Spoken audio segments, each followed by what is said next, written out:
Corruption کرتے ہیں. داڑھی والے برے نہیں ہوتے, برے لوگ داڑھی رکھ لیتے ہیں.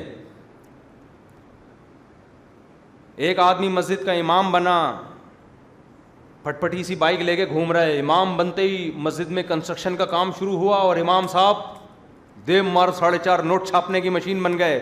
بدگمانی ہے کہ بیٹا یہ ایسا تو نہیں ہے کہ کنسٹرکشن کے کام میں ان کا بھی اپنا کھانچا کھلا ہوا ہو. تو انتظامیہ کی ذمہ داری ہے پوچھے کہ حضرت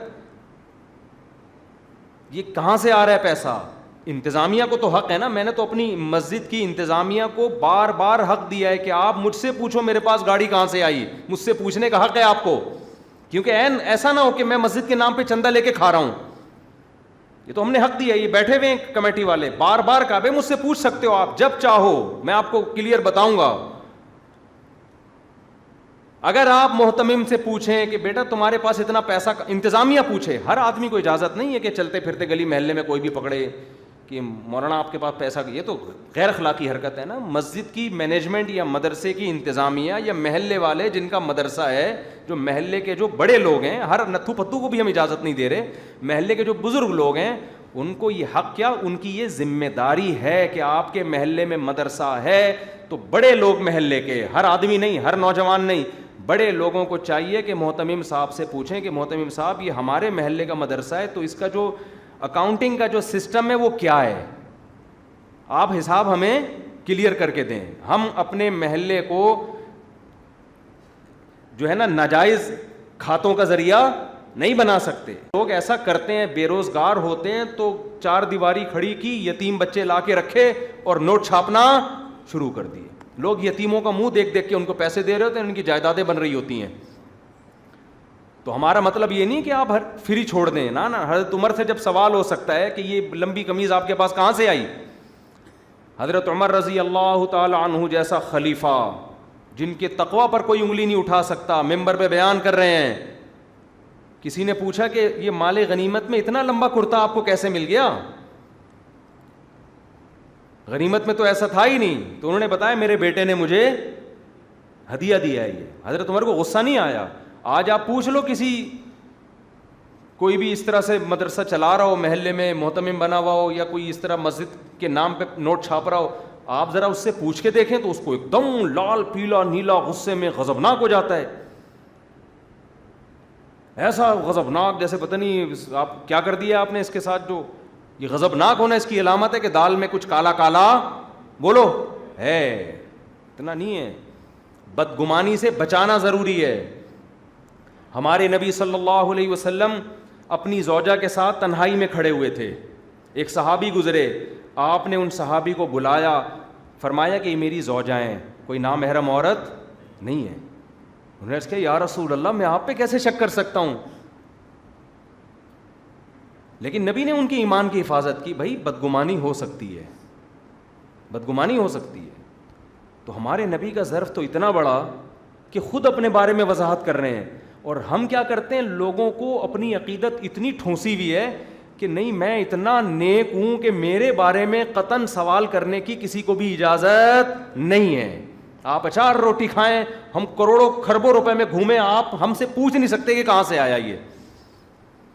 تو ہم نہ تو ہر ایک کو اجازت دے رہے ہیں کہ ہر ایک پوچھتا پھرے یہ گاڑی کہاں سے, یہ فلانا کہاں سے, اور نہ ہم اتنی چھوٹ دے رہے ہیں کہ کوئی بھی نہ پوچھے. تو مسجد ہے تو مسجد کی انتظامیہ پوچھے, مدرسہ ہے تو مدرسے کی انتظامیہ پوچھے. ہمارے ایک استاذ مدرسے کے محتمم ہر سال حج کرتے تھے, ہر سال حج. بدگمانی شروع ہو گئی کہ بھائی ہر سال حج پہ تو بہت پیسہ خرچ ہوتا ہے نا, تو ان کے پاس اتنا پیسہ کہاں سے آتا ہے. ایسا تو نہیں مدرسے سے یہ والا کھاتا بھی کیا ہوا ہو کہ چونکہ محتمم کو مدرسہ چلانے کے لیے ایک روحانی قوت چاہیے, تو بعض لوگ نا اس طرح حلال کر لیتے ہیں, اور اس روحانی قوت کے لیے حج کرنا ضروری ہے. تو مدرسے کے مفاد میں حج کر رہا ہوں تاکہ میں نیک رہوں اور مدرسہ صحیح طرح چلتا رہے. تو پتہ چلا مدرسے کے لیے جتنا چندہ آ رہا ہے اس میں حضرت جی کا حج بھی ہو رہا ہے. ٹھیک ہے, تو وہ نیک تھے, جب ان پہ اعتراض کیا تو انہوں نے پورا بتا دیا کہ بھائی اس کا مدرسے کے پیسوں سے کوئی تعلق نہیں. پھر حضرت کہاں سے آتے ہیں, انہوں نے بتا دیا یہاں سے آتے ہیں. سمجھ رہے ہیں؟ اب یہ نہیں کہ ہر آدمی ان پہ اٹھ کے انگلی اٹھائے کہ ہر گلی محلے والا ہر سال کیسے حج کر رہے ہو, ہر سال کیسے حج کر رہے ہو, تو یہ غلط ہو جائے گا. ہمارے ملک کا, ہماری قوم کا سب سے بڑا یہ زیادہ تر آپ کو پاکستان میں اور انڈیا میں ملیں گی یہ چیزیں, انڈیا, پاکستان, بنگلہ دیش, یہاں آپ کسی سے پوچھ ہی نہیں سکتے. عقیدت میں ایسے اندھے ہوتے ہیں کہ آپ کے حضرت جی جو مرضی کرتے رہیں, بس چونکہ حضرت جی ہیں ان سے پوچھنے کا کسی کو حق نہیں ہے. اور جب بدگمان ہوتے ہیں تو ایسے بدگمان ہوتے ہیں کہ بغیر کسی دلیل کے الزامات لگانا شروع کر دیتے ہیں. یہ کیا ہے؟ بے اعتدالی. قرآن نے کیسا زبردست اعتدال بتایا کہ اے ایمان والو بدگمانی سے بچو, بغیر دلیل کے کسی پر الزام نہ لگاؤ. ادھر اعتدال کیا سکھایا کہ نبی صلی اللہ علیہ وسلم خود سے بتا رہے ہیں کہ یہ جس خاتون کے ساتھ میں اکیلے میں یہاں موجود ہوں, یہ خاتون میری زوجہ ہیں. یہ اعتدال ہے یا نہیں ہے؟ تو جب نبی اپنے آپ کو کلیئر کر رہے ہیں, بدگمانی کا موقع نہیں چھوڑ رہے, تو نبی کے بعد کون ہو سکتا ہے جو کہے کہ مجھ سے پوچھا نہیں جا سکتا؟ پوچھا جا سکتا ہے ہر ایک سے کہ حضرت جی یہ کیسے ہو رہا ہے, یہ سب کچھ ہے نا, یہ کہاں سے آ رہا ہے پیسہ. اچھا, کمال کی بات یہ کہ جب ہمارے سیاسی لیڈروں پہ الزام لگتا ہے نا عدالت میں کہ آپ بتائیں کہاں سے پیسہ آیا, تو پوری قوم ساتھ دیتی ہے, ہاں جی پوچھو. لیکن اس جلسے میں جتنے لوگ ہیں جب ان سے پوچھا جائے آپ کے پاس کہاں سے آیا, تو اپنے بارے میں کوئی بتانے کی ضرورت محسوس نہیں کرتا. تو اس لیے بیلنس آؤٹ نہیں ہونا چاہیے کسی بھی چیز میں. پیسہ رکھنا کوئی بری چیز نہیں ہے, اور علماء کے پاس اگر پیسہ ہونا اسے دیکھ کے خوش ہوا کرو. سمجھ رہے ہو؟ اس میں تو جلنے کا سوال ہی پیدا نہیں ہوتا, اس میں تو خوش ہونا چاہیے, کیونکہ جو صحیح عالم ہوگا اس کے دل میں پیسے سے محبت نہیں ہوگی. یہ جو آپ کو نظر آتے ہیں نا بعض علماء لینڈ کروزر میں آپ کرائے اسے فخر سے گھوم رہے ہیں, یہ کچھ بھی فخر نہیں ہوتا. ان کو پتہ ہے مٹی ہے, کھلونے ہیں, جھنجھنے ہیں, کوئی 2 ٹکے کی ویلیو ان کی نظر میں ان چیزوں کی نہیں ہوتی. یہ آپ کو لگ رہا ہے چونکہ آپ کے دل میں, بہت سو کے دل میں دنیا کی محبت ہوتی ہے, وہ سمجھتے ہیں اور یہ پتہ نہیں کیا سمجھ رہے ہوں گے, کچھ بھی نہیں, 2 ٹکے ہیں, یہ گاڑیوں کی کیا کھلونے ہیں, یہ ابھی کل مر جائیں گے, ختم. ان کی نظر میں 1000 گز کے بنگلوں میں اور جھونپڑیوں میں کوئی زیادہ فرق نہیں ہوتا. بھوک کے وقت دال کی جو لذت ہے نا, وہ بغیر بھوک کے وہ بکروں میں لذت نہیں ہے. میں اپنے دوستوں سے کہہ رہا تھا کہ لوگ علماء کی دعوت کرتے ہیں نا, مرغے پھوڑتے ہیں.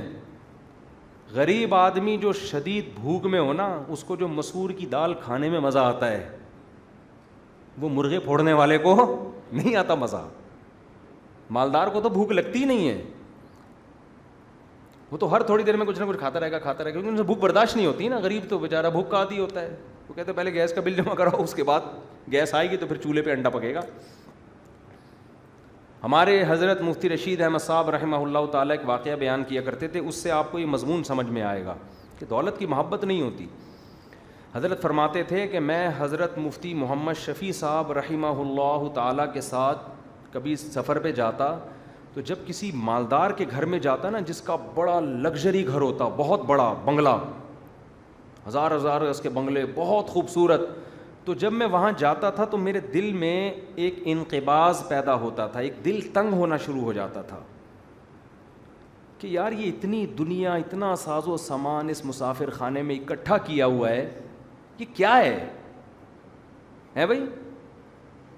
یعنی میرا دل کیا ہوتا تھا, تنگ. لیکن میں دیکھتا تھا حضرت مفتی محمد شفیع صاحب رحمۃ اللہ علیہ پہ کوئی اثر نہیں ہوتا تھا, ان کا دل تنگ نہیں ہوتا تھا, وہ چلے جاتے تھے.